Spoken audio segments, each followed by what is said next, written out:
हम सास पुतो वीडियो बनावे तक कोई बोलता है रे।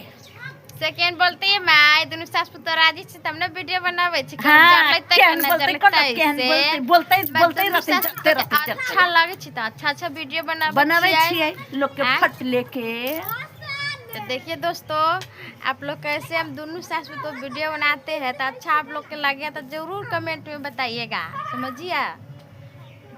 अब दोनों सास पुतो जाके पार्क में वीडियो बनावे छियै।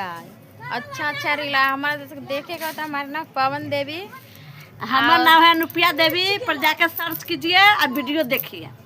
देखिए पवन देवी के नाम से चैनल चला है, फेसबुक पर यूट्यूब पर देखिएगा, सर्च करके दोनों सास पुतो का अच्छा कमेडी रहता है, बहुत अच्छा बड़ी प्यारे कमेडी रहता है भाई। आप लोग जाके सर्च करके देखिएगा, समझिए। एकदम दोनों हम बनावे लगे तो हमारे सास के चे कन्या हम वीडियो बनाबो तो हम कहली हे माई बनाओ, हम बनाए तो बनाओ। दोनों सास पुतो बनाए तो बहुत अच्छा लगता है। केकरो घर में चर्री न करे छियै, वीडियो न बनावे छियै, वीडियो न बनावे छी। लोग फोटो डालै छी त होलै आ हम बोल के डाल देली त न कथी भे गेलै। देख लो बहुत अच्छा हम सब वीडियो बनावे छियै। अब हम लोग ज्यादा से ज्यादा शेयर कमेंट जरूर करब, बहुत दूर ले शेयर करब आ फॉलो करब, सब्सक्राइब करब। यूट्यूब पर देखब, अगर फेसबुक पर देखब।